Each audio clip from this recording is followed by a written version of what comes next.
In the year 2025, a strange phenomenon happened which caused tombs to start appearing on the earth, and within these tombs are sophisticated things known as relics. Because of how insane relics are, they had the power to turn the world upside down. While most of the relics made life unbearable, our guy, Seo Ju-hyun, who has made himself king of the relics, tracks down tombs to obtain relics from them. He gets chased by security guards, but his highly effective maneuver helps him escape at all times. Meanwhile, there is an agency called the Guardian, which works for Haeon. Among the Guardians are Lee Seola, Julian Miller, Yoo Jae-ha, and Ilya Volkov. Some believe that Haeon is not supposed to enter the tombs, since he has made it inaccessible to others. But his close subordinates, like Jae-ha and the others, convince the board that Haeon is just doing this to ascertain the threat level of the tombs beforehand. They are in the middle of this summit when Haeon's call comes in, and he asks his subordinates why they are not picking up their calls. They let him know that they are in a meeting, which he is supposed to be in, but he is busy with other things. Haeon immediately changes his mind about what he wanted to say, but just as he is about to hang up, Jae-ha screams at him, telling him not to dare hang up. He demands to know what he wanted to say and why he called in the first place. Haeon casually replies that it is nothing serious because he was just thinking of changing his title from the Tomb Raider King to Tomb Raider Emperor. While everyone is still trying to cover him in the meeting, he proceeds to tell them that he has a tomb to raid at the moment, so he wishes them luck on their summit. Frustrated by his antics, the group just decides to move on to the next item on the agenda. Meanwhile, Haeon had stumbled upon a tomb where he found the poisonous Fang of Isis, which is an SS-grade consumable relic. Haeon is glad that he managed to get his hands on a good item, but suddenly his relic, the Majesty's Crown, which is a three-legged crown that has taken the shape of a woman, appears in the room to scold Haeon for being so casual, even though he found something nice. In his defense, he claims that the tomb is quite large, which is why he was expecting a chief god-grade relic to come out. He was basically expecting a relic from the sun god Ra or something. The crow berates him, telling him that he has gotten so greedy, but he argues that he only wants to pass down something good to his child. Apparently, Haeon's wife, Irene Holton, is now 5 weeks pregnant with his child. When the news broke out, Haeon hugged his wife tightly, thanking her for carrying his baby while letting her know how happy he was. Haeon is so excited that he tells his wife that he might just ask the relics to reveal the child's gender to him. But his wife reminds him that they just have to wait a couple more weeks to know this. Haeon is so engrossed with the ultrasound image that it is all he stares at, even at work. His office subordinate, Julian Miller, is so tired of his shenanigans that he scolds him, telling him that the least he can do while at the office is to work instead of lazing around. Haeon tries to gaslight Julian, accusing him of ruining his family moment, but Julian screams at him, telling him that he is supposed to do this at home, not at the office, since they have a bulk load of work on their hands. Julian berates him, telling him that they are in this mess because he is busy raiding tombs all around. Julian then dumps a bunch of books on him, telling him to process everything, and he is not allowed to leave until he is done. Haeon agrees to do this, and as the dude leaves the room, Haeon realizes that there is a strange book among the ones he was given to review. Suddenly the book activates, coming to life with a tail branching off it, and Haeon finds himself in a strange space. The book offers its greetings to Haeon, whom it addresses as the 187,487th Majesty. The book tells Haeon that he now has the qualifications to participate in the Majesty War, but all of this sounds like gibberish to our guy. He asks the book what it wants, but the book rudely replies that it is not one to answer questions. The book proceeds by telling Haeon that prior to participating, he has 3 options to choose from, which are obedience, massacre, or neglect. For obedience, he gets the opportunity to register humanity as a resource for relics, and humanity becomes nourishment for relics, but the world enjoys prosperity. In addition, the Majesty receives the protection of relics. The book asks him if he is ready to sacrifice humans to strengthen his world. The second option is massacre, and this grants him the authority to directly delete those he dislikes so he can build a utopia. The third option is the neglect option, which maintains the status quo, but it receives no protection from relics, which basically means humanity has to overcome disasters on its own. After presenting him with all the options, Haeon replies that he is not interested, and the book tells him that this is going to be disastrous for him. Haeon yells at the book, telling it that he has already proved himself as the Majesty and he is not interested in whatever shenanigans the book is trying to pull. Realizing that Haeon is not interested in choosing an option, the book backs off with an evil laugh, but tells our guy that he is going to regret his decision not to choose. After the strange encounter with the book, Haeon steps out of the office, and he runs into Julian, who asks him where he is going when he is not done with his task yet. Haeon coldly tells him that he is heading home, while telling the dude not to look for him. Later on, at his house at the Valhalla Palace, Haeon is having a peaceful sleep when he suddenly has a dream about his unborn child, which comes in the form of a daughter. Hyun is completely blown away to see this, and he is glad that he pestered the childbirth relic to tell him his child's gender. Suddenly, everything starts going to hell, and his daughter yells for him, telling him to remember her because she has to be born to protect him. Hyun almost loses his mind until he wakes up, panting heavily, as his daughter vanishes before his eyes. He looks around to see that his wife is peacefully sleeping beside him. The next morning, he takes his wife to the hospital for another ultrasound check, which surprises the doctor since it is not her scheduled date yet. Nonetheless, the doctor attends to him, and suddenly the doctor lets off an exclamation gesture before revealing that the impossible has happened because the baby has suddenly vanished. Irene gasps in shock when she hears this, and even her husband can't believe his eyes. The doctor is completely going crazy because she knows that this is something that is medically impossible. In fact, she mentions that it is totally unheard of. Suddenly, the strange book appears to Hyun, reminding him that it already warned him that he is going to regret his decision not to have picked an option, and this leaves Hyun staring and distraught. Upon returning home, Hyun summons the thread of Eileithia, the childbirth relic. The relic comes forth in frustration, reminding Hyun that it is not a relic that determines the gender of the baby in the womb. Basically, the thread is an A-grade consumable relic that was left by the goddess of childbirth and life. It helps connect to the fetus to detect its condition, and Hyun lets the thread know that this is not why he summoned it. He tells the thread that he only wants it to check on his child's condition, and the thread agrees to help with this. The thread does its thing and then assures Hyun that he has nothing to worry about because the child is alive, but she's been moved somewhere else, so she is basically in a state where she can't be born. He freaks out when he hears this, asking the thread where his child has been moved to, but the thread lets him know that even it cannot tell him where his child is. Later on, Hyun calls on Jae-ha to demand a strange request from him, telling him to restore it. Jae-ha is left wondering what the dude is talking about, which earns him a smack on the head before Ilya lets him know that Hyun's daughter has been kidnapped. Jae-ha is freaking out when he hears this when Hyun throws a pillow and a mini-note at him. Jae-ha asks him what they are, and Hyun mentions that what he is looking at is Morpheus's pillow and Oneira Critica mini-note. Hyun mentions that he looked through the Greek relics section to see if there was anything useful for dream interpretation, but the items had no durability. Basically, Morpheus is the god of dreams, who appeared in Ovid's Metamorphoses. Morpheus breathes dreams into the minds of sleeping people, and sometimes delivers news through them. Thanks to this, his pillow has the function of replaying a dream that one has had before. The dream is then extracted before being interpreted with the note relic. It is said that the note was written by a scholar named Artemidorus, and it is considered the oldest existing book when it comes to dream interpretation. Basically, Hyun also has Julian in the room to help with the interpretation, as he is going to be the one using the note, while he uses the pillow instead. After the note and pillow have been fully restored, they are handed over to Julian. Hyun lies down on the pillow, which immediately takes him into dreamland, where he gets to go through the same dream again. Just as Julian is about to do his thing, the note goes wild, shooting an invisible force that shatters his glasses, while the pillow also erupts in fire. Irene rushes over to check on her husband, asking him if he is fine, and he assures her that he is good. Even though he said he is fine, Irene takes no chances as she bandages his head. With a red eye, Julian tells Hyun that he managed to pry out some information, and it appears that the relics were the ones who told his daughter that she should not be born. Jae-ha is confused when he hears this, and he asks Julian why the relics would want such. Julian then reveals that, according to what he saw, they don't want the child to be born because she is too strong. He reveals that it is the traces of this that manifested in the form of a dream. He mentions that the relics broke because they couldn't withstand the force of the dream. Julian checks out his broken glasses while revealing that this only means that the opponent they are up against is at least SS grade. Hyun is surprised to hear that he is going up against a god-grade relic, and suddenly, Hyun finds himself face to face with the strange book again. The book teases him, telling him that it would have told him what he wanted to hear instead of looking around. The book lets Hyun know that bad things happened because he didn't quickly make a decision. It then asks Hyun if he is finally ready to make a decision, but because of his previous refusal, the book added one more option, which is negotiation. This grants Hyun the chance to become an executor and manage the relics of all worldlings, and he can negotiate with relics to receive system protection. Basically, he and his family get to enjoy prosperity safely.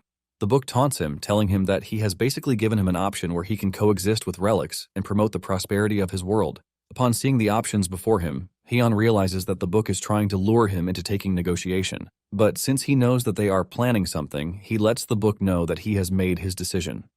The book is impressed that Hyun has finally made his choice, and Hyun shocks the book, telling it that his option is massacre. The book tries to change Hyun's mind, telling him that he can go for the negotiation option instead. Hyun refuses, saying he is someone with a high temperament, so the best option for him is to massacre. The book then reluctantly gives Hyun the massacre buff, telling him that he now has the power to eliminate whoever he wants to get rid of.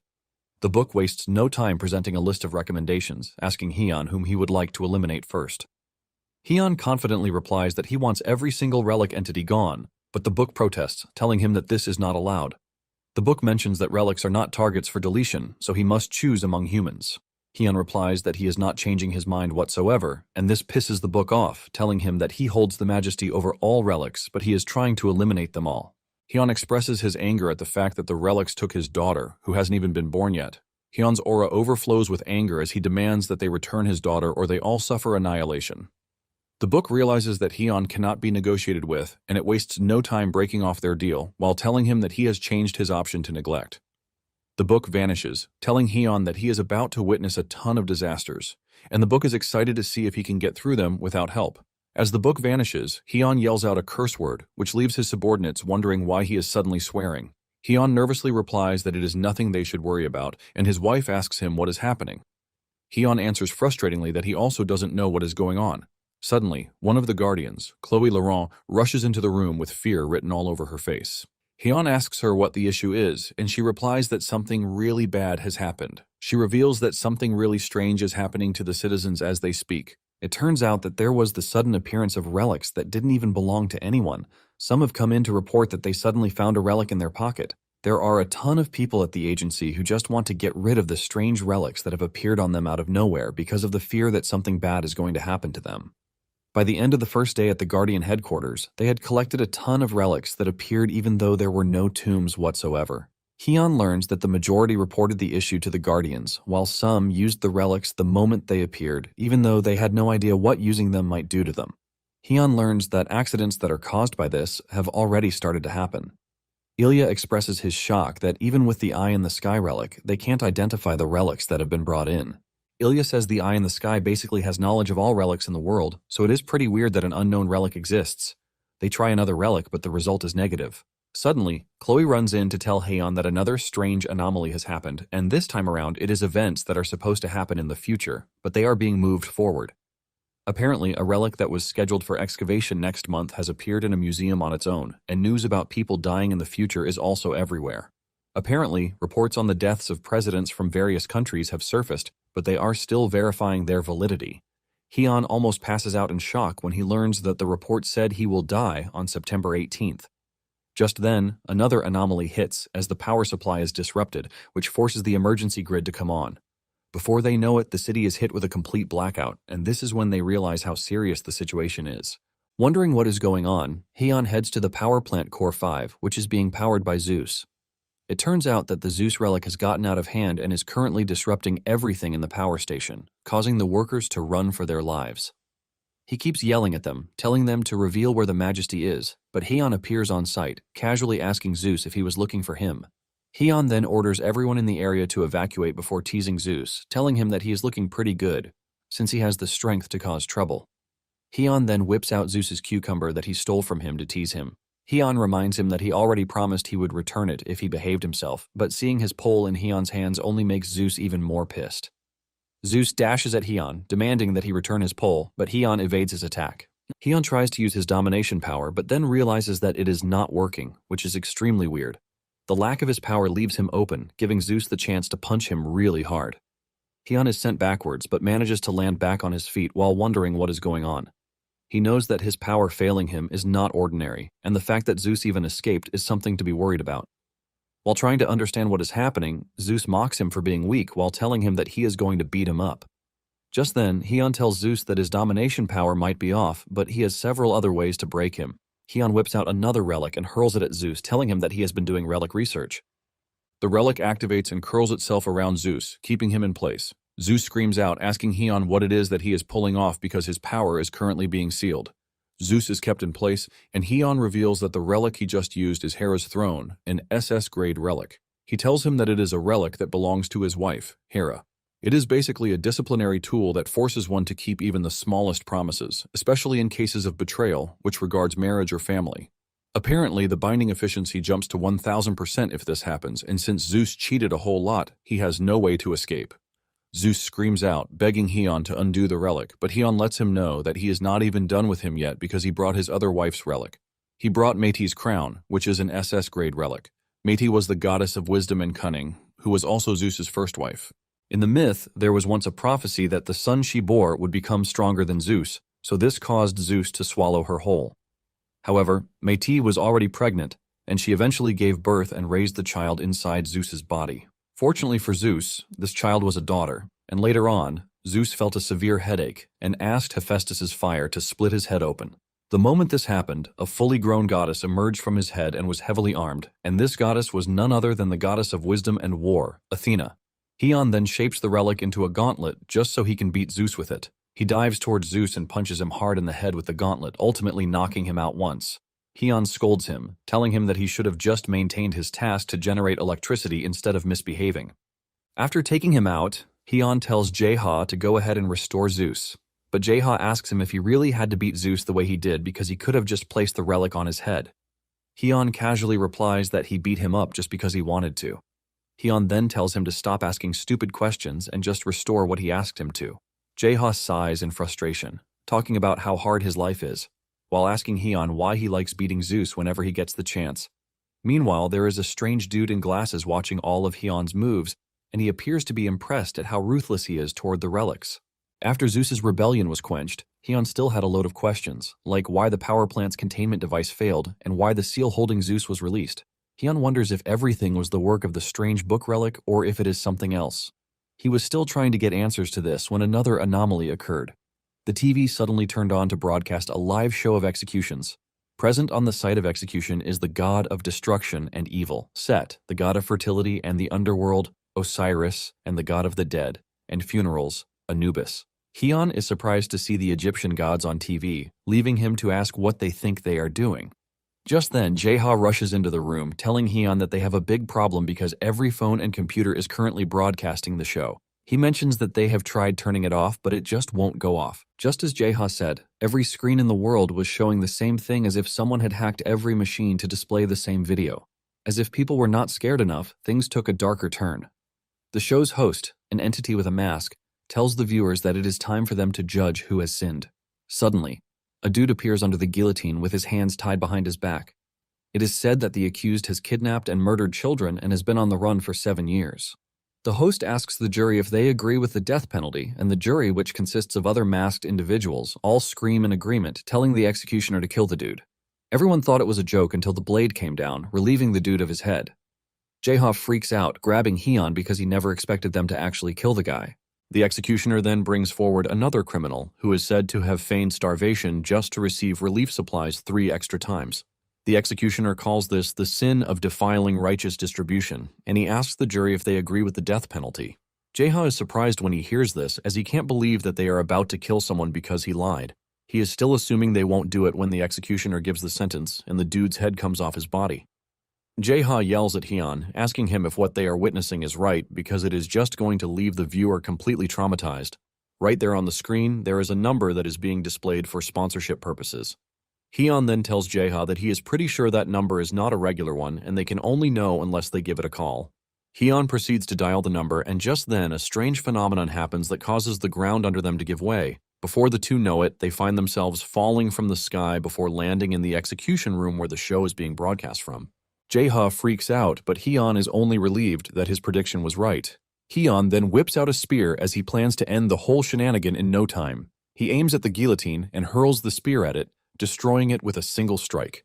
The jury goes crazy on Hyon, booing him for coming to ruin the execution process, but the host tells them that there is nothing to worry about, since Hyon is the next executioner. The host mentions that Hyon is guilty of mocking the judges, treating relics as he likes, and even placing himself above the gods. The guillotine blade suddenly appears above Hyon, but he manages to stop it from decapitating him. He shatters the blade, telling the group that they are supposed to stand trial too.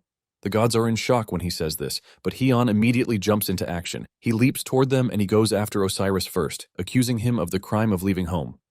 Hyon hits him on the head, sending him into the distance before going after Set, whom he accused of rebelling against his master.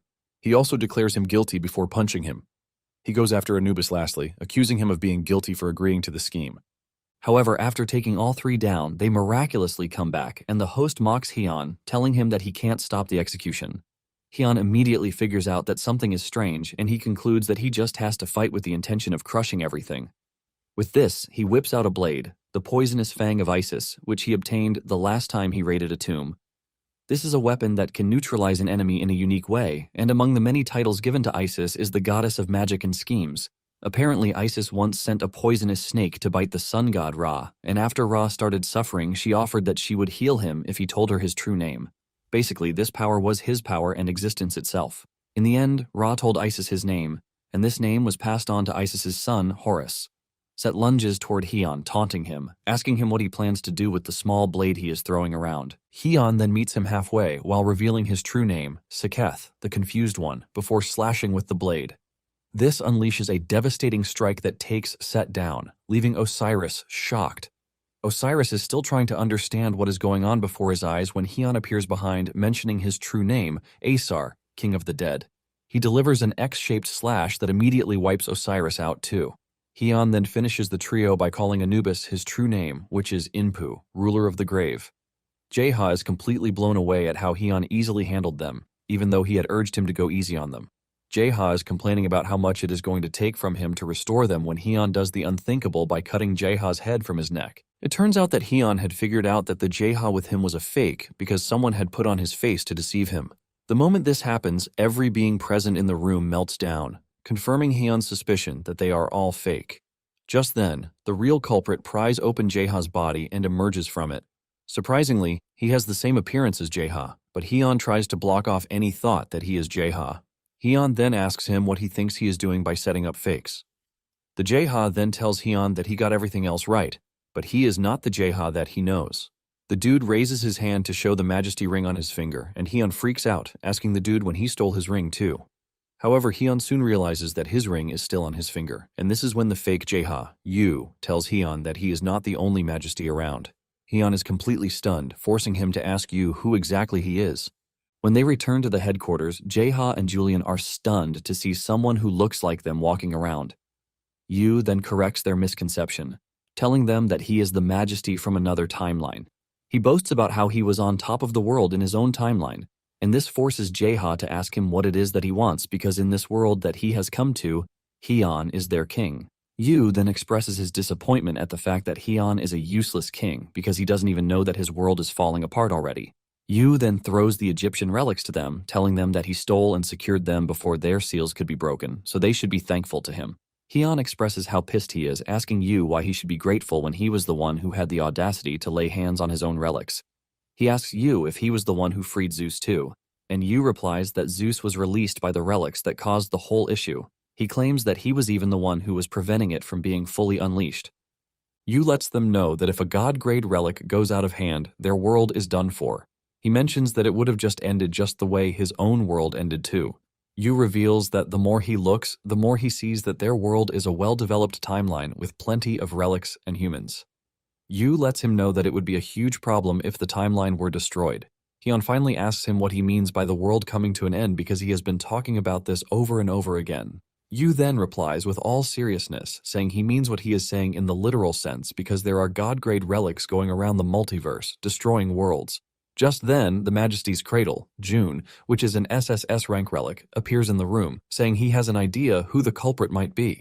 Yu sees June, and he is stunned because he is a treasure that is said to be the only pair in all dimensions. He had tried his best to find it, but no matter how much he looked, he just couldn't. Yu then speaks to June, expressing his surprise that he appears to be peaceful even though other worlds are currently being destroyed. June replies that he was minding his business protecting the king, who passed his trial.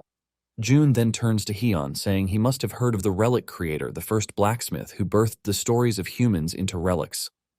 When the beings from the human memory worship began to look down on humans instead, the blacksmith was the one who fought against them and forged them into tools that could be wielded by humans. This is basically how order was established and what gave rise to relics. However, there are some stories that refuse to become part of this order because they refuse to exist in the form of relics, which is why they shed their relic forms and return to being stories seeking to reign over humanity.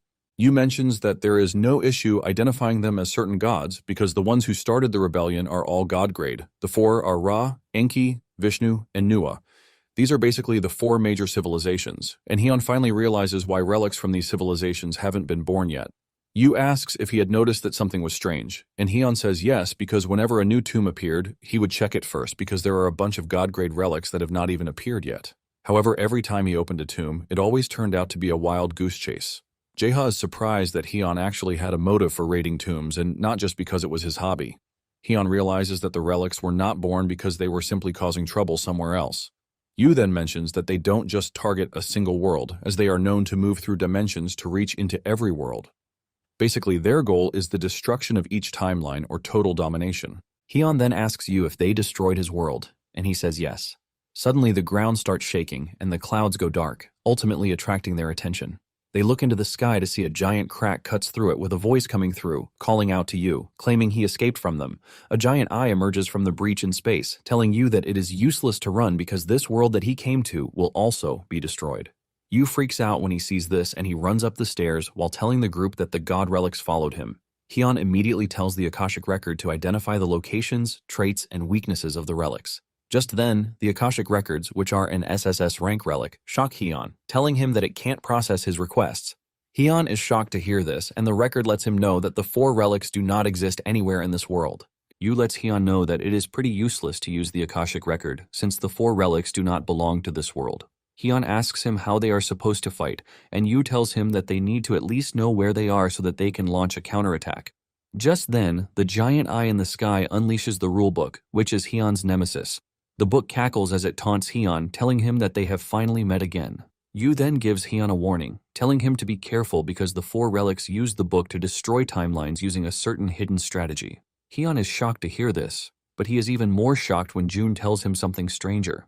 Hyun is trying to understand what is going on when the rulebook tells him that it would already be too late before he knows.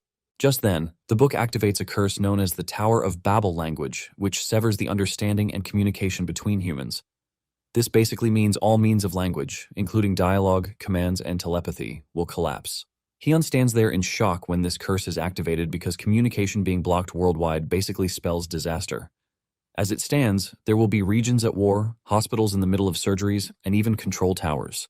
If the numerous aircraft currently in the sky become unable to know which direction or altitude to operate in, a huge catastrophe will hit the world.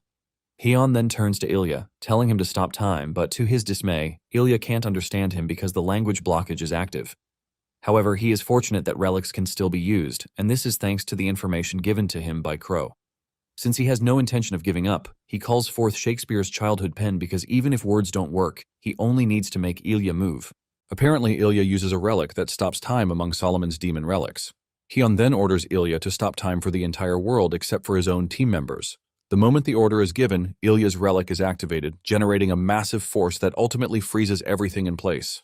Birds flying remain where they are, while planes stop dead, and Hyun heaves a sigh of relief that it worked. Even though his team members can now move, they still can't understand each other. Suddenly, Hyun hears the rulebook complimenting him for stopping time, and this is when he realizes that stopping time didn't even affect the rulebook. The rulebook mocks Hyun, telling him that there is no way he will be affected by a mere relic.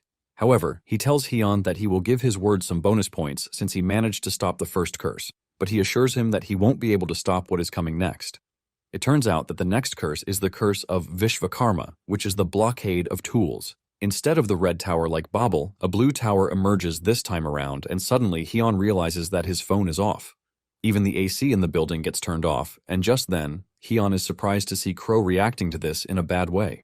The rulebook then tells Hyun that the reason humans and beasts evolve differently is because of 2 things, and these are language and tools, which is why it is going to take both away.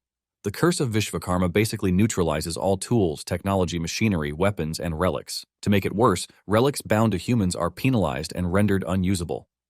Vishvakarma is the god of craftsmanship in Indian mythology, and it is said that he even created tools for the gods. Since it is a curse that is named after him, all tools are being destroyed, which means the curse is even worse than the last.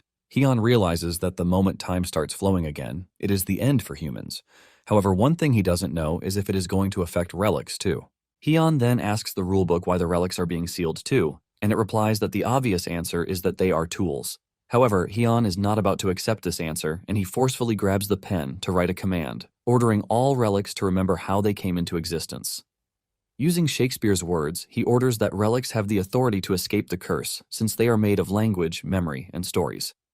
Hyun lets the book know that he is not about to fall for his lie that relics can be bound by the curse too, since it is a curse that neutralizes man-made tools. The book has no choice but to make an exception for the relics that are not made by humans. Just then, Jae-ha provides his team with Solomon earrings that can hear the voices of all things. The moment they put it on, they can all hear themselves, and the first thing Haeon orders Ilya to do is burn the rulebook. Ilya acknowledges this, and he calls on the ruler of flames from hell to burn the book to ashes. This generates a massive firepower that overwhelms the book, but when the flame clears off, the book remains unscathed. The book coughs just to mock them, while commending them for being able to avoid the second curse yet again. Hyun, on the other hand, is losing his mind because Ilya's demon relic, which is almost god grade, couldn't even damage a book. The rulebook then tells Hyun that he would like to see if he can evade the remaining 2 curses, and Jae-ha freaks out because he can't believe that there are still 2 hells they have to go through after barely surviving the first 2. The rulebook mentions that he has 4 curses to cast on the world, and he is just curious to know how many Hyun can stop. The book lets Hyun know that his world will remain standing if he manages to stop all 4. Just then, a yellow tower emerges, and this time, it is a curse that blocks records. The book reminds Hyun that he protected the right to use relics even during the blockage of tools, but with this curse, there is no possibility that he will be able to use relics. It turns out that this is the curse of the Nile, and it neutralizes history by erasing records and memories. The records of the relic's creation are deleted, which makes it impossible to remember how to use them. The moment this curse goes online, Hyun's team members become vegetables as they completely forget everything that they know. Hyun turns around, watching his team members as they display complete idiocy, leaving only him and Yu as the only sane ones, since they are kings. Basically, they escape unscathed because a majesty is a being that simply remembers all. Yu tells Hyun that the worlds he knew were also destroyed in this order. Humans lost their sense of reasoning and eventually annihilated themselves. Instead of freaking out, Hyun starts smiling as if he had remembered something. He had figured out that the first curse, which is the curse of the Tower of Babel, originates from Babylonia, which is the Mesopotamian mythology. The second curse of Vishvakarma is from the Indian civilization, which basically means the 4 curses are related to the great civilizations. The current curse is the curse of the Nile, which means it is the world of an Egyptian god. Hyun makes a guess that it is the chief god that hasn't made an appearance yet, the sun god Ra. Hyun then whips out Isis's relic because he believes it would be effective against Ra.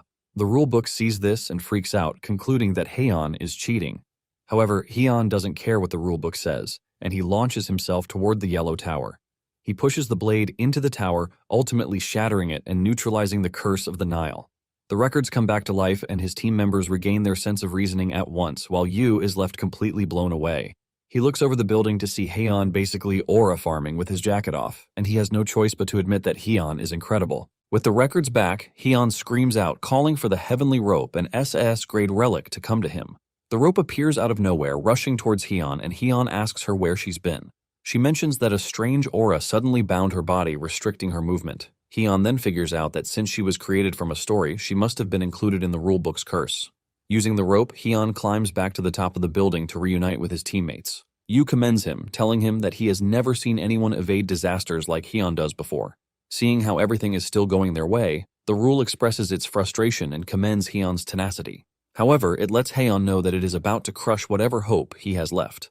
The rulebook then activates Fuchi's curse, which is the 4th curse, and it is the denial of hope. This is a curse that strips away all hope and removes the idea of receiving help from anywhere. Hyun is not surprised, since the last curse is the curse of the Chinese civilization. Basically, Fuxi was the one who taught humans writing and then gave them the Bagua so that they could predict the future. Hyun realizes that Fuchi's nature of trying to look into the future has essentially become a curse, which now denies hope. Hyun mentions that the name might sound like something spectacular, but it is abstract when compared to the other curses. However, Yu corrects his misconception, telling him that the curse is even the most dangerous one. He tells him to look at the current state of his world. Basically, people have lost the ability to communicate, and every tool has been destroyed. He tells him that the moment time starts moving again, disaster will hit the world. Yu asks him what he thinks hope is in a world where only relics can be used. He points out what he is missing, telling Hyun that he is the last remaining hope because without the majesty, even the relics won't be usable. The rulebook confirms this, telling Hyun that he is the hope of the world, which basically means that the moment he dies, the relics become unusable. Just then, the rulebook unleashes an attack with the attempt to kill the world's last hope. Hyun prepares to defend against the incoming attack, but suddenly realizes that he can't even move. The system tells him that his heart is going to be extracted to eliminate all forms of hope, and the book tells him that he is not more than a person whose story has officially ended. Just as the book is about to get to him, the heavenly rope attacks it by hitting it with a gas cylinder, which erupts in flames, cutting off the attacking spike. The rulebook is surprised, and it asks the heavenly rope what she thinks she is doing, but the rope declares her loyalty, saying she is going to protect her master. The book is pissed at the fact that it gets disturbed at every corner, and it angrily tells Hyun that it is no longer going easy on him. The book branches into several spikes, pushing away every obstacle in its way before forming a single spike aimed at Hyun's chest. Hyun watches in horror as the spike pierces his chest while his teammates scream out in horror. Hyun is then discarded as his heart is extracted by the book, and the book expresses its relief that one of the curses managed to work. It mentions how frustrating it was that Hyun was able to slip past the previous curses with his useless tricks. The rope rushes over to check on Hyun, who is no longer responding. She begs him to wake up while calling for a healing relic, but it appears to be too late. Just then, the rulebook tells them that the worst is yet to come because from that moment forward, disasters will befall their world since the king is no longer there to protect it. The heavenly rope angrily curls itself around the rulebook, telling it that she won't forgive it, but the book lets them know that there is a reward for them if they manage to clear the trials. However, failure will attract penalties. The book is busy boasting about what it has done when the rope hurls it into the distance, smashing it into the ground. The book tries to break free, but it couldn't, and it tells the group that if they manage to block one of the 4 disasters, a perk will be granted. The rope doesn't concur with his talks and just continues throwing him around until the book reveals that he will resolve the Blue Tower himself. However, when he realizes that the rope will not listen to him, the book decides to just vanish, believing that his work is done. With the book and the giant eye in the sky gone, Chloe comes running over since they need a healing relic. They are all screaming and calling Haeyeon's name when his voice suddenly cuts through the space. Out of nowhere, he appears in a crack in the space and the team freaks out because they believe they are seeing a ghost. Julian is stunned to see that Hyun is still alive, and this is when it dawns on them that the person lying on the ground is the only missing person among them, which is Jaeha. Hyun rushes over to Yu, grabbing him by the collar, asking him what he did to Jaeha. Yu smiles, telling Hyun that he basically saved his life, but he is not even grateful. Hyun screams at Yu, telling him that he could have handled the book himself, but Yu reminds him that he can't because he couldn't even summon his relics properly. Apparently, Yu made his move when the rope hit the book with the cylinder that caused an explosion. He used the cover of the smoke to grab the real Hyun and throw him in a hidden space before transforming Jaeha into Hyun. Yu tells Hyun that if he hadn't done that, his heart would have been ripped out. However, Hyun is still not impressed with the fact that the dude had to sacrifice Jaeha to save him, and Yu lets him know that the rulebook is not a fool, which is why he had no choice but to do that just to make sure he deceives him. However, he urges Hyun not to despair too much because Jaeha is still alive. Yu then shows him the cup of noodles in his hand, telling him that Jaeha's soul is stuck in the cup. This only makes Hyun angrier as he doesn't believe that his subordinate is inside a cup of noodles. Just then, Jaeha's voice comes ringing out from the cup, berating Yu for putting him inside a cup when he is human, not food to be eaten. He is still busy ranting when Hyun collects the cup from Yu, and he confirms that Jaeha is truly stuck in the cup because he is the only one who talks indiscriminately like that. However, Hyun lets him know how relieved he is that he is still alive, but suddenly, Hyun loses his temper again when he realizes that Yu made Jaeha a mild flavor noodle cup. Even Jaeha can't believe that this is why Hyun is currently losing his mind. Yu urges Hyun to look past the flavor because he managed to make it God-grade in its own way. Jaeha groans, expressing his surprise that he is a cup of noodles. Chloe then mentions her surprise at how Jaeha is still alive even though he is missing a heart. Chloe says it is as if his body has been frozen, and Hyun asks Yu if Jaeha can be saved. Yu replies that all they need to do is get Jaeha's heart back. He mentions that they have just been given the opportunity to launch a counterattack against the relics of the 4 major civilizations, since they have already believed that Hyun is dead. However, their mistake is that Hyun is still alive, and his world can still use relics. Yu lets him know that this is the only place that such exists because the only worlds that can use relics as it stands are worlds that have a deal with the 4. Yu tells Hyun that his existence on its own is special, revealing that he has gone through many worlds, but he has never seen a guy like Hyun.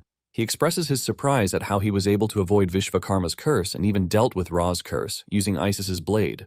Yu then tells Hyun that he is pretty sure that he is the only one who can turn things around, and by this, he urges Hyun to join him in striking down the 4 relics of civilization. To convince Hyun, Yu lets him know that joining hands will help him recover Jaeha's heart and, more importantly, find his daughter, who was snatched from Irene's womb. Hyun is stunned that Yu knows about his missing unborn daughter, but to dispel Hyun's suspicions, Yu quickly explains that he simply heard about it. He reassures Hyun that crushing these rogue relics will certainly help him get his daughter back. Hyun immediately recalls how miserable he felt holding Irene in his arms to comfort her when their unborn daughter went missing. While he's still considering the proposal, Yu goes ahead to tell them that the rogue relics are hiding in Amaterasu's space. He explains that the goddess Amaterasu managed to hide herself to avoid being turned into a relic, and the space where she's hiding is currently the hideout for the relics of the 4 major civilizations. Apparently, the hidden goddess, Amaterasu, is the sun goddess in Japanese mythology who, in a rage, hid in a cave when her younger brother, Susanoo, the god of storms, went on a rampage. While she hid, the world was plunged into darkness, so the gods held a feast and danced just to lure her out of the cave. Hyun is so surprised that she's so skilled at hiding that she even managed to avoid being turned into a relic. Despite going into hiding, the 4 rogue gods managed to send out rulebooks to ruin the world lines and subjugate the majesties in charge of them. As for the majesties who refuse to cooperate, their hearts are ripped out just like when Hyun's heart was almost ripped out.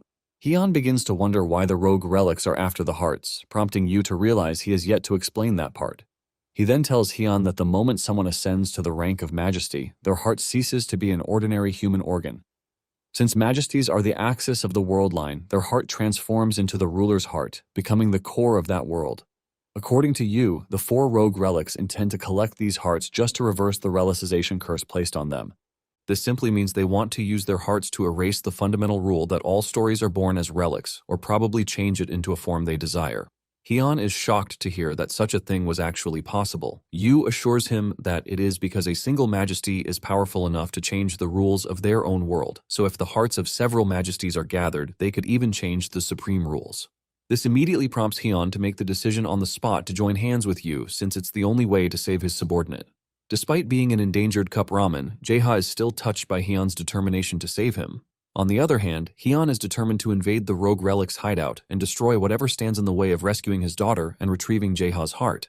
Yu is glad to hear this and decides they need to leave immediately via his dimensional travel relic, but suddenly, Hyun cuts him off, demanding to know how he knows where the rulebook will be. Yu tells Hyun that he can actually track the energy of the rulebook, which Hyun finds oddly convenient and sus. However, he doesn't press further and tells Yu that he wants to stabilize his world first before leaving because all man-made tools will break once time starts flowing again, and there's also the problem of communication, which has not been solved. Hyun then orders his team to use flight relics to bring down the planes in the sky. Julian wishes they had enough hands to bring down the planes while time is still at a standstill. Ilya reminds Hyun that they still need to solve the communication issue, so he suggests creating a copy of the translation relic and distributing it. Unfortunately, the only person who can handle large-scale relic copying is currently a cup ramen, which makes it impossible for him to work. Just then, Hyun remembers that Yu can help them, but before he can ask, loud golden trumpets begin blaring in the air, interrupting their discussion. The group turns toward the sound and sees a red light glowing between the trumpets. Moments later, it expands into a portal, and a voice echoes from within, announcing that this world has met the conditions for invasion and subjugation, because its majesty is dead. Apparently, this portal is called the Arc de Triomphe, an invasion and intervention type god SS-grade relic. Yu explains to the group that a world where the majesty has died is called an empty world, and majesties from other worlds can invade and steal the relics from the empty world. Yu isn't surprised that the rulebook has already spread the news about this world to the other majesties. What does surprise him is how quickly it happened, probably out of spite for everything Hyun put the rulebook through. However, Hyun laughs at the invasion as he summons a spear known as the Gungnir, an SS-grade God-grade relic. Infuriated, Hyun hurls the Gungnir at the invasion portal, demanding to know who gave them the audacity to trespass on his territory. The Gungnir relic is excited for some action, but the next moment a shield blocks the attack, leaving it confused. Hyun is immediately informed that his attack was blocked by a majesty's trait, and an awakening of a majesty is required to bypass it. Suddenly, a figure struts out of the arch, proudly announcing a declaration of conquest. The next moment, a joker-looking redhead known as Mars Connell walks out of the arch, excitedly announcing that this world will now be ruled by him. Mars then checks the rulebook, curses placed on the world, and is quite impressed to see that 2 curses out of the 4 have been resolved. He also notices that someone has already stopped time in the world, so he decides to release it as the first step of his invasion plan. Mars uses his Majesty perk, which allows him to remove all status effects to restart the timeline in this world. The moment time restarts, the world is instantly thrown into chaos with projectiles falling from every angle and people unable to understand each other's language. Seeing the chaos unfold, Hyun's team immediately jumps into action to stop Mars. Julian takes to the sky on his beast and heads toward the arch, shouting at Mars to stop this madness. He points out that communication is still down, so planes could start falling from the sky at any moment. However, Mars is pleased to hear that, since more deaths mean more relics will be released from their owners, which is exactly what he wants. Hearing this, Julian realizes that they're dealing with a madman, so there's no use trying to reason with him. Heon also agrees that Mars has a horrible personality, while Crow chimes in that Mars did all this using a Majesty's perk. June reminds Heon that the rulebook also left a perk for him as well, and just then, a golden rope whips out a mini version of the rulebook for Heon, which she found. As Heon grabs the book to check, she tells him that she'll just organize all the necessary parts to make it easier for him to scan through it. Afterwards, Heon learns that his first perk is an absolute decree that allows him to make a wish for victory. However, he cannot use this first perk to revive a dead world or a dead person, and he can't create something out of nothing. This wish can only be used once per Majesty, and once declared, it cannot be reversed. The second perk is Future Regression Point Acquisition, which can save a point in time, while the third perk is Setting Alteration. Basically, with the third perk, Heon can casually modify one rule of a world line, but it is limited to one item. Heon is very pleased with these perks, which have the potential to be phenomenal if used correctly. On the other hand, as the world continues to fall into chaos, Mars decides to start collecting the relics he came for. With the flick of a finger, he begins controlling the world like his slaves, ordering them to search for and plunder the relics. Like puppets, the people fall under his spell, declaring Mars their ruler and willingly ready to serve him.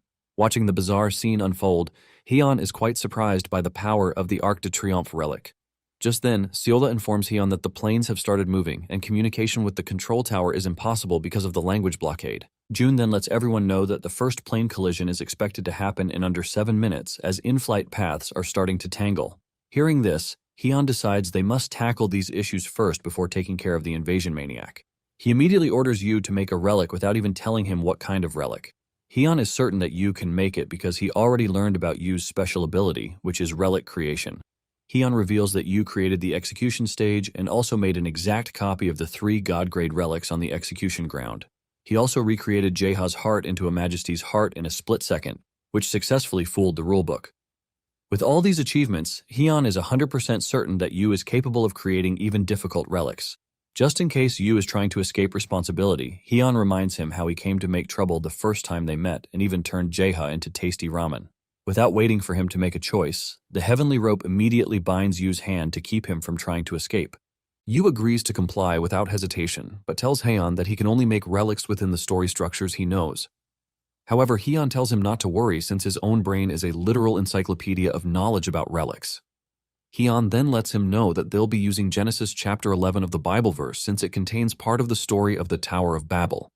Using this passage as a loophole, Heon tells Yu to create a relic using just the passage to reverse the curse of Babel. Speaking of Genesis chapter 11 verse 1, this is where the Tower of Babel begins and the whole world spoke the same language. Thanks to this, the people came together to build a city and a tower reaching the heavens just to make a name for themselves. However, God wasn't pleased with it because if humans were left to continue like that, they would become too arrogant and strong.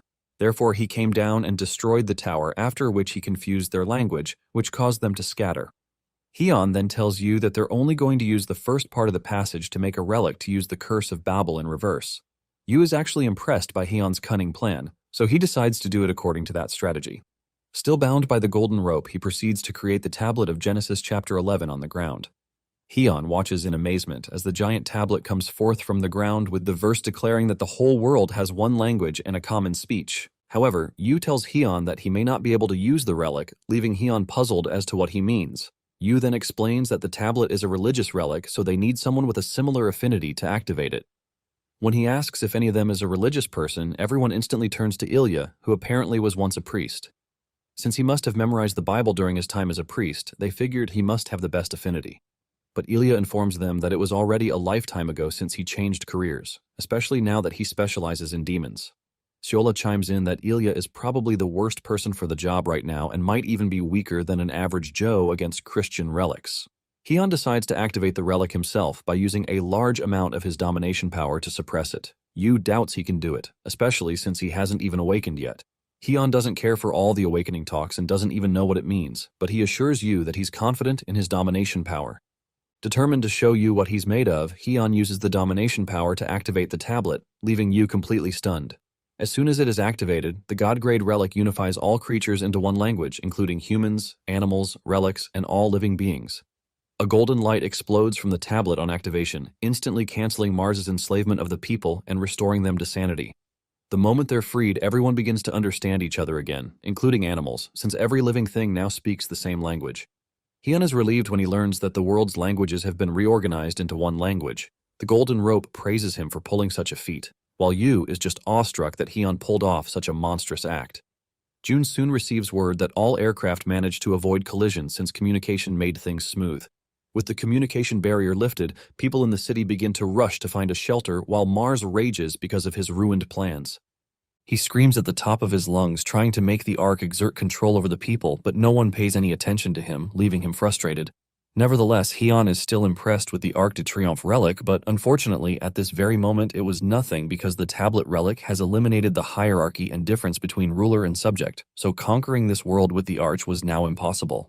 Basically, the tablet doesn't just unify all languages, but from that passage, it declares that all beings are equal, completely eliminating the fear of being conquered and nullifying the difference between dominance and submission. As the people reject Mars's conquest, he is blown away by the power of their defiance, and his Arc de Triomphe begins to crack, leaving him confused. Hyun then explains to him that it is because his relic, which relied heavily on the difference between conquerors and the conquered, has become useless without purpose. Mars is infuriated to hear this, but refuses to back down just because Hyun neutralized his relic. To counterattack, Mars slashes his palm and uses his blood to summon majesties from other worlds to join him in the conquest. His blood then forms a link, opening up different world lines from which several majesties emerge. Mars proudly lets Hyun know that the tablet relic is just a high-performance translation relic, which also works in his favor. He then announces that the relic also helps those from different dimensions understand each other, which just made his job even easier. Yu is stunned to hear this, as he can't believe that the effect of his relic actually went as far as affecting other timelines. This is because none of his creations have ever had influence across multiple timelines, but the tablet has now become the exception. On the other hand, Mars pulls out yet another relic, a helmet that takes over people's minds, including Hyun's. Crow quickly warns the team that the helmet belongs to Ares, and it can cause confusion, preventing one from distinguishing between friend and foe. As it takes over the mind, the helmet forces the wearer to see every living being as an enemy, resulting in utter chaos. Just as she predicted, Hyun's team begins to see themselves as unrecognizable demons, causing them to threaten each other. Meanwhile, Jaeha is still stuck as a cup noodle, so, of course, there's no way for him to wear a helmet, which helps him retain his sanity. Unfortunately, he's faced with a new kind of problem, because now, everyone wants to eat him. Luckily, before they can capture him, Yu, who is still in his right mind, grabs Jaeha while struggling to stay sane himself. Staring at the mindless zombies, Yu acts as though this isn't his first encounter with Ares' relic. He then looks down from the building, where the world has already descended into anarchy as people attack each other in confusion. Meanwhile, Mars enjoys his masterpiece, urging them to fight each other to the death since all of humanity has become equal. He had taken advantage of the very thing Hyun used to destroy his Arc de Triomphe relic. With no sense of rank between humans, the relic works even more effectively on people's minds. Crow panics that Hyun might be losing control as she watches him struggle, so she plans to use force to pull him back out. However, what she doesn't know is that something like this is nothing for a lunatic like Hyun, who has already decided to use his third perk, which can change settings. This perk can help him casually modify one rule of a timeline for a single item. Hyun then decides to use it as he excitedly punches his fist in the air, activating the perk across his world. To Mars's shock, Hyun declares a new rule, which states that all lower-tier relics within the domain of all chief god relics are neutralized. The moment the rule is set, Ares' helmet is struck out, which instantly cancels out its effect, leaving Mars in shock. As soon as its effects are nullified, the helmets on everyone instantly shatter, restoring their sanity. Hyun then proudly reminds Mars that Ares might have been the god of war in Greek mythology, but he's still beneath Zeus. To show Mars what he means, Hyun activates Zeus's spear, which is a chief god-grade relic. It is at this very moment that Mars realized he had messed up because with a chief-grade relic and the modified rule, he was utterly cooked. With this combo, he instantly realizes that he actually messed with the majesty of this world. As for Hyun, a wicked grin spreads across his face as he relishes the moment before Mars's doom. Mars, on the other hand, refuses to die without a fight, so he announces that the majesty of this world is still alive and orders his allies to capture Hyun. The allies immediately recalibrate their coordinates, identifying Hyun's heartbeat as they move in to retrieve it. As they converge on his location, Hyun's team urges everyone to leave the rooftop before they are surrounded. Suddenly, steam erupts from Jaeha's ramen cup, startling Yu, who wonders who could have poured hot water into it.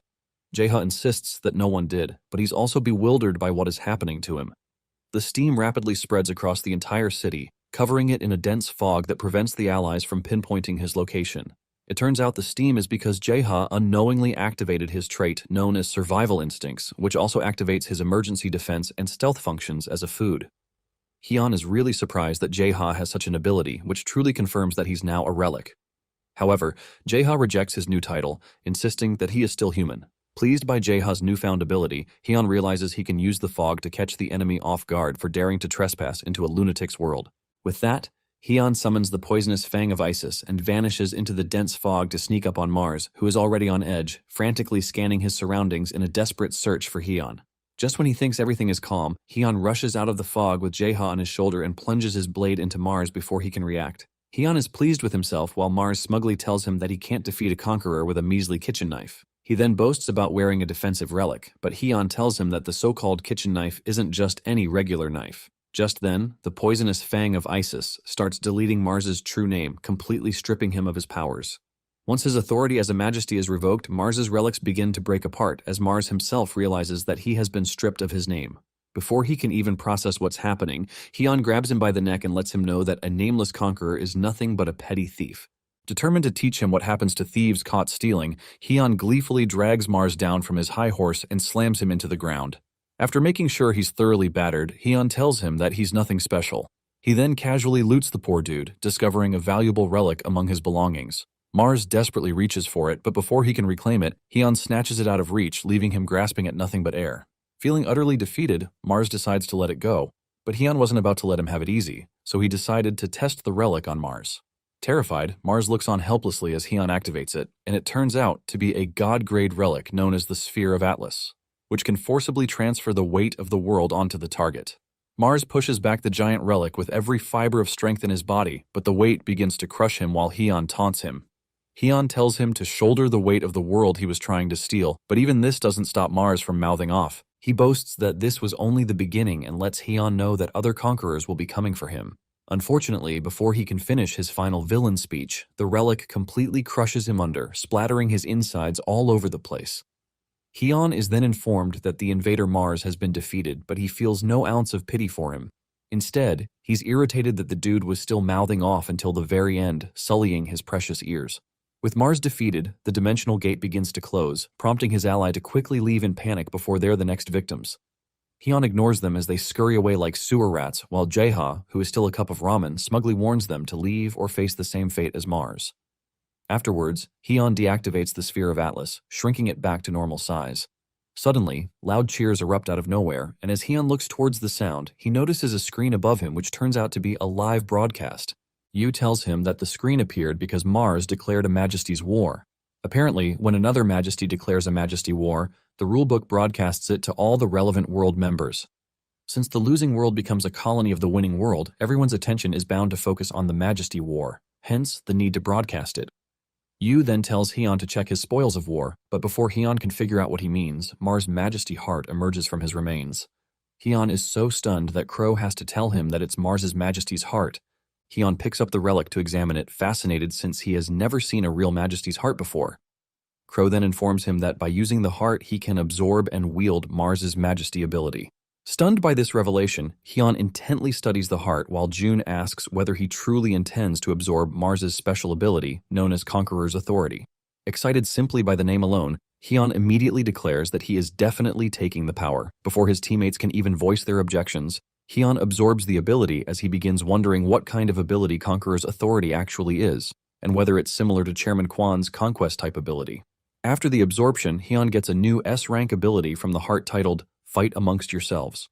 When activated, it causes superiors and subordinates to view each other as conquerors, prompting them to start fighting amongst themselves. Hyun is disappointed with the ability because he was hoping to gain one that would allow him to dominate others. Crow explains that abilities are usually altered to better suit the personality of the person who absorbs them. Jaeha bursts out laughing, pointing out that the ability actually fits Hyun perfectly, since creating chaos is his specialty. He tells them that, from the enemy's point of view, Hyun is practically a demon. Unhappy with the comparison, Hyun threatens to pour hot water on Jaeha.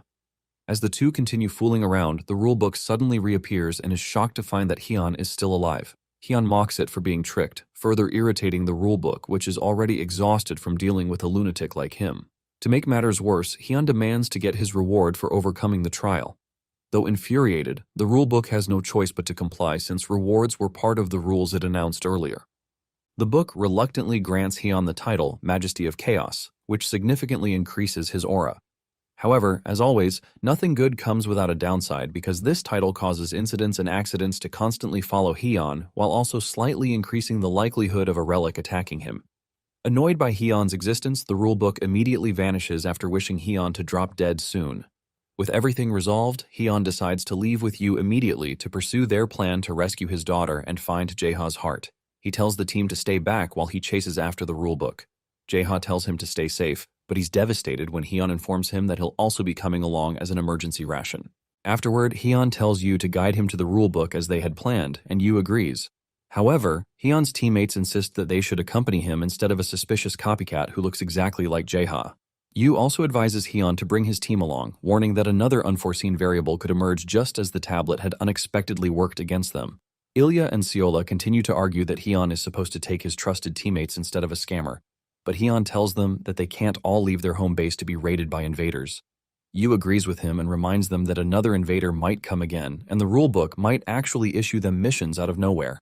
Just like the rulebook told them earlier, they get perks for succeeding and penalties for failure. Hyun then lets his team know that their task to protect this world line is very important, so they should take care of the rulebook's mission and help him stack up perks that will become his strength. After the advice, he orders them to stay back and take care of their home with his wife Irene. Just then, his wife arrives and she overhears that he's leaving, which worries her that Hyun's mission is dangerous. However, Hyun tells her that he must leave because he has to bring back their daughter. He then reminds her that her husband is basically the king and reassures her that he would never return empty-handed. Irene is moved as Hyun asks her to trust him, so she decides to stop worrying. She then threatens to bankrupt him if he fails to return in one piece. After the two lovebirds embrace each other, Yu pulls out a single bean, making Hyun puzzled. As he throws the bean on the ground, Yu tells Hyun that it's a dimension-traveling relic even though it looks like a joke. The bean suddenly sprouts rapidly, reaching into the sky and even shocking the poor birds who were just minding their business. Hyun's teammates are stunned that the dimension-traveling relic was actually from the story of Jack and the Beanstalk. Yu then tells them that they can go to other worlds from the very top of the beanstalk, a revelation that doesn't quite sit right with Hyun, as he wonders how long it would take them to climb to the top. Realizing they might need a movement relic, Hyun turns to his loyal subordinates, who instantly dodge his gaze just to avoid him. Hyun is infuriated by this because it was only a moment ago that they were all clamoring to travel with him, but now everyone is suddenly feigning amnesia. Ilya reminds Hyun that he already instructed them to protect this world. Seola and Julian also bid him farewell and even hurry him to leave, making Hyun furious. Yu, who has already started the climb, tells Hyun to stop whining and just climb. Hyun then reluctantly makes his way up, still nagging about the endless climb. Fed up with the complaints, Yu wonders what Hyun would have him do when he already passed through a lot just to get his hands on this relic. He then advises Hyun to think of the climb as building muscles, but Hyun has no intention of looking ripped. He immediately summons the heavenly rope to help him climb up, and the rope confidently agrees to get him to his destination. Feeling smug, Hyun boasts about his clever solution and decides to go ahead while Yu suffers the muscle training alone. Yu tells him that he's cheating, but Hyun simply lets him know that he's just conserving his strength. Realizing that people need to work smart, Yu begs Hyun to give him a ride, but it doesn't seem to go as planned. When they finally reach the top of the stalk, Hyun is amazed by the different world lines, which Yu confirms are all different worlds. Done admiring the scene, Hyun gets down to business to ask Yu where the rulebook went. Yu points in the direction it must have gone and tells Hyun that he'll make a path right above the entrance.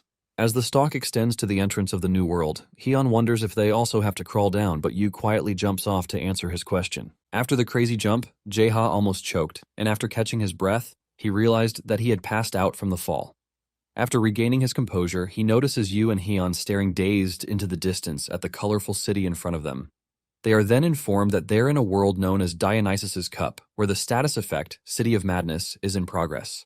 Hyun points out that the world is strange and wonders why the people are all carrying a cup because of the city's name. From the look of things, Hyun concludes that it doesn't look like a destroyed world, but Yu disagrees with this conclusion. As a group passes by, acting drunk and telling everyone to surrender their body to the relic, Hyun perceives the strong stench of alcohol coming from the sewers. He quickly blocks his nose as he realizes that it isn't just the smell of alcohol. Hyun is then informed that an addictive drug component has been detected in the air. Observing the people on the streets, Hyun finally admits that they don't seem to be in their right minds. Yu tells him that every world's majesty chooses to run their worlds whichever way they see fit, and in this place, the majesty intoxicates his subjects to paralyze their sanity. This way, no matter what they do, no one will ever stand in their way or interfere. He then points toward the most prominent building in the city, saying that it is most likely where the majesty resides and where the rulebook must have gone. Already fed up with the horrible atmosphere of this new world, Hyun immediately heads in that direction, determined to wrap things up as quickly as possible. However, before he can leave, Yu tells him to check his wrist first.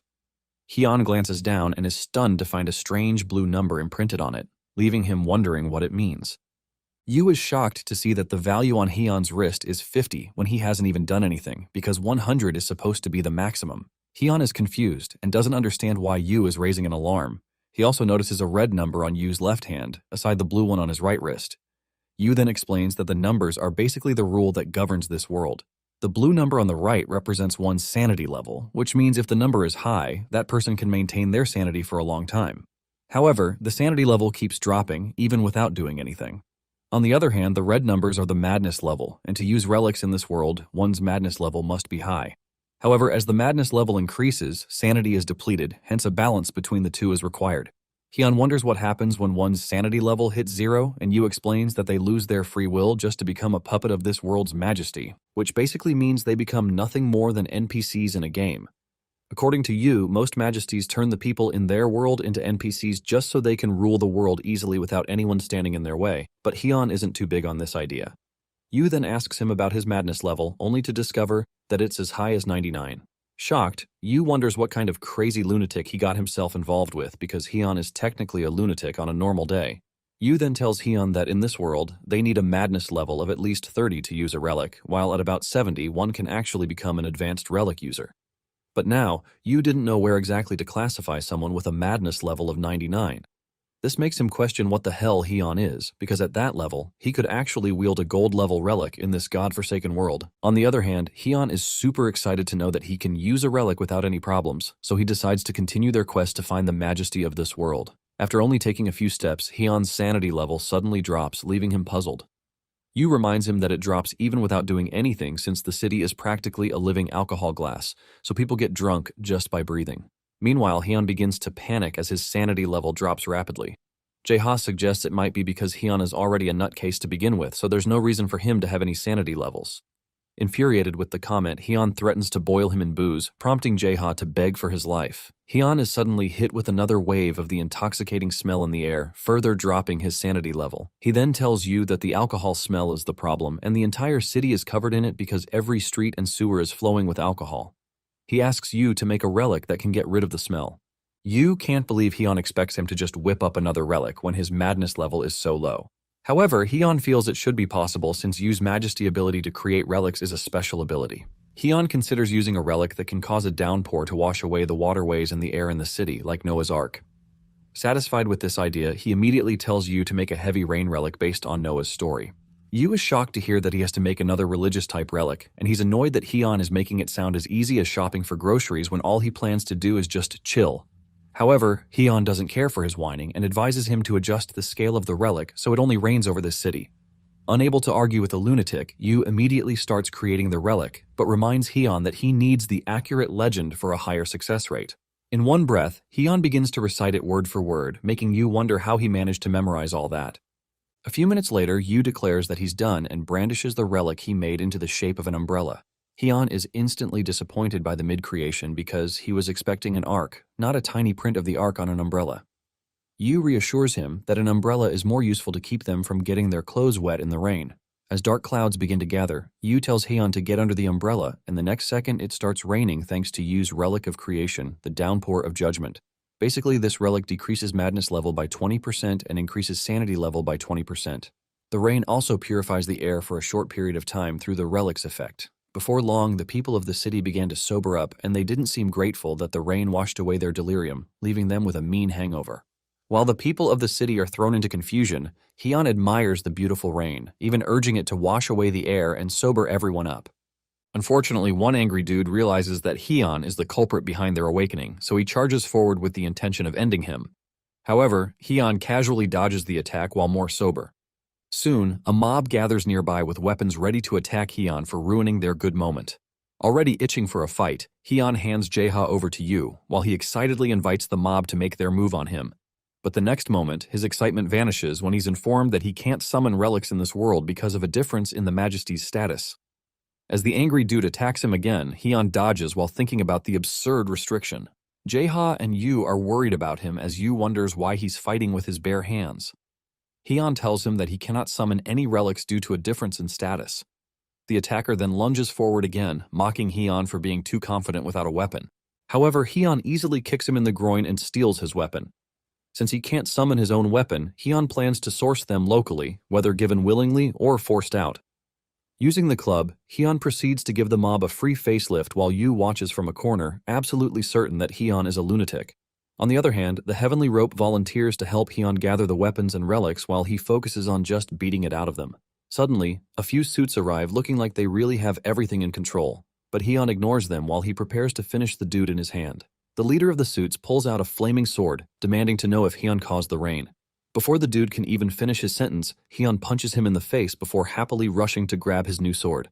The Heavenly Rope grabs the weapon first and excitedly hands it over to Hyun.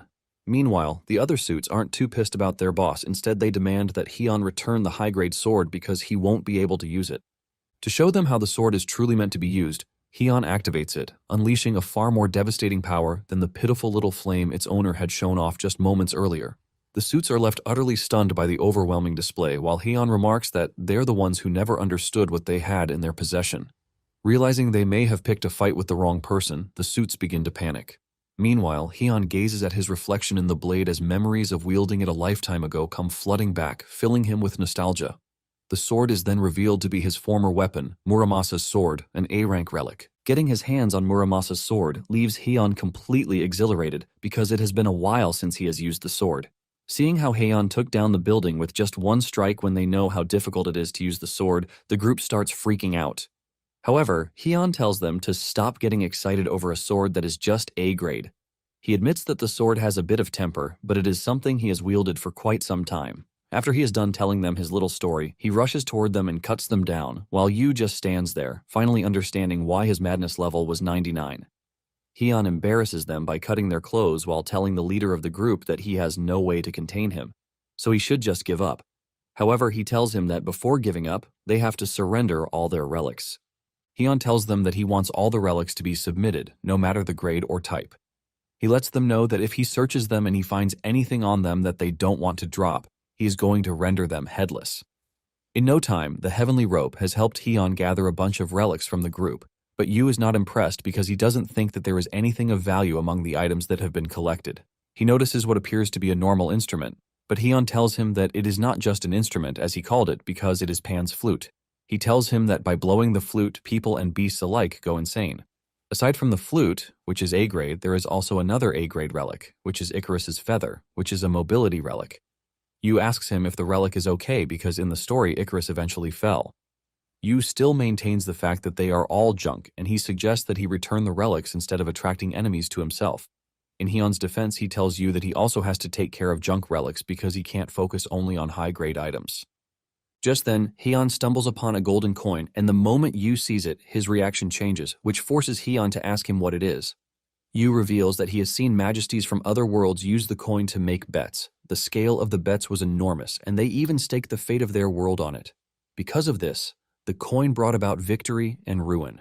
Yu is still suggesting that they trash the coin when he notices Hyun's reaction and realizes that he is wearing his devil face, which means he is not getting rid of the coin. Hyun confirms his fear by raising the coin with joy, saying it is basically the most valuable item that he has gotten his hands on. Yu screams at him, asking him if he has fried his brain, but Hyun shocks him when he reveals his intention to use the coin straight away. Even Jaeha starts freaking out, and before Yu can stop him, Hyun throws the coin while saying he would go with tails. By the time the coin lands, it turns out to be heads, and instead of freaking out, Hyun is busy laughing, asking Yu if something bad will happen now that he lost. Yu is busy scolding him when they hear an explosion in the distance, and the system informs Hyun that Dionysus' relic has been destroyed. The system then tells him that he has begun the conquest of another majesty's territory, and the territory's durability is displayed for him to see. Hyun wears a confused face, asking when he started a conquest that he didn't know. Yu screams at him, telling him that he basically started a conquest the moment he damaged the city, which is basically a declaration of conquest. Hyun doesn't really see the gravity of what he's done, but Yu tries to force him to see it. Suddenly, another group appears in the distance, rushing toward Hyun with the intention of taking him down. Yu tries to stop him from causing him even more chaos, but Hyun doesn't really care as he runs through the group. Meanwhile, in the Capital Security Force Situation Room, they are freaking out because they can see Hyun running through their people as if they are nothing to him. The commander loses his patience and he orders that they deploy everyone they have on their roster, and just as he ordered, the entire force is deployed to contain Hyun. By the time they get to where Hyun is, they find him hanging a bunch of their citizens upside down and they tell him to surrender while asking him why he hanged their people from ropes. Hyun casually replies with no care in the world, telling them that he is dehydrating them.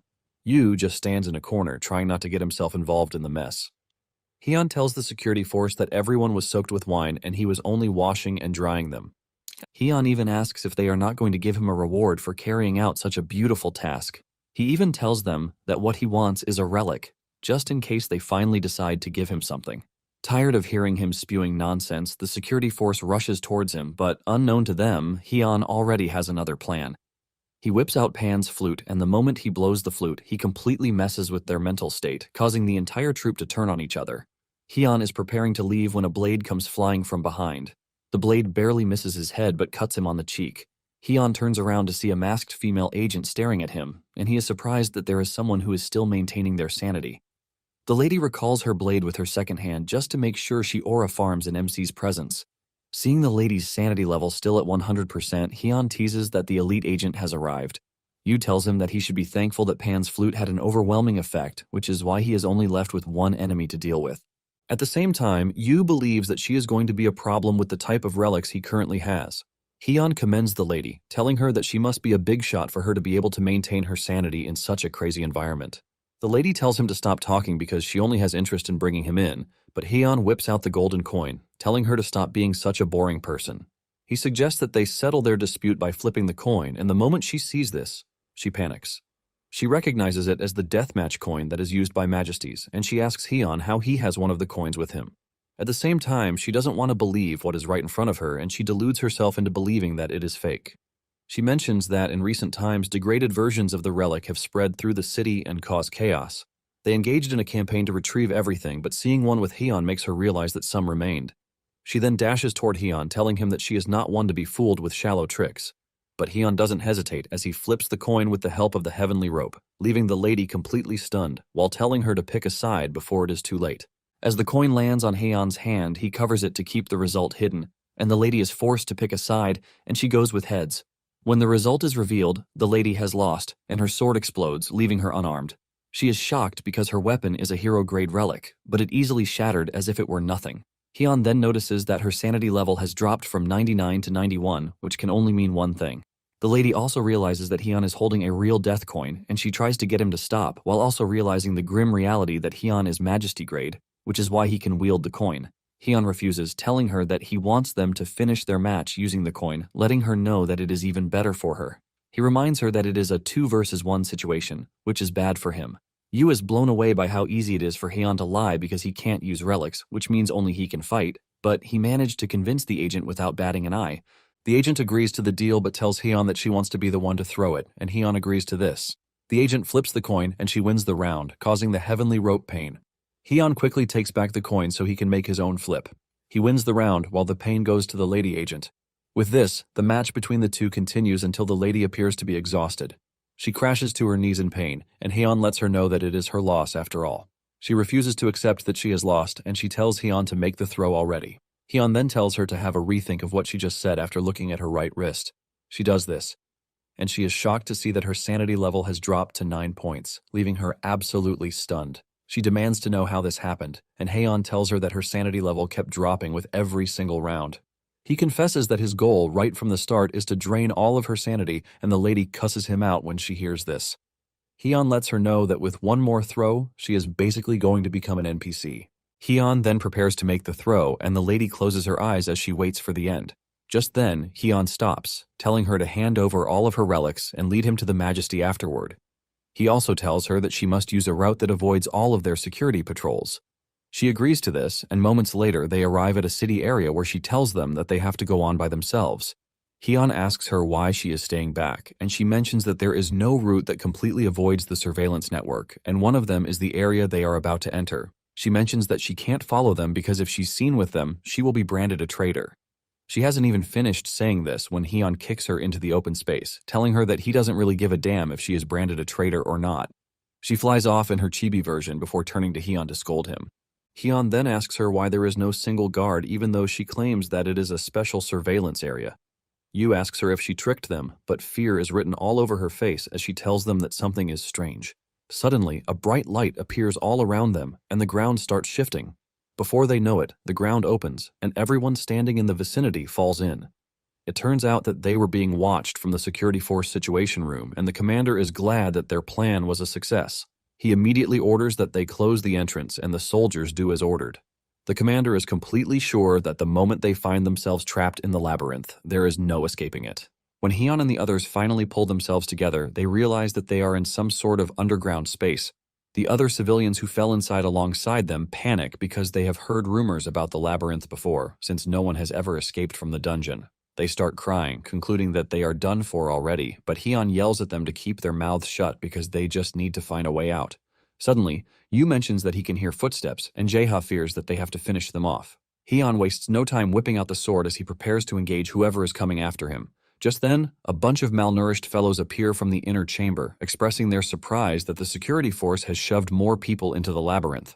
Hyun asks them who they are, and they reply that they are the ones who were trapped in the labyrinth before him. They mention that they were locked up because they refused to submit to the Majesty. They mention that if people with sanity over 70 points try to form any kind of gathering, the security force would throw them into the labyrinth without any exception whatsoever because they are classified as dangerous individuals.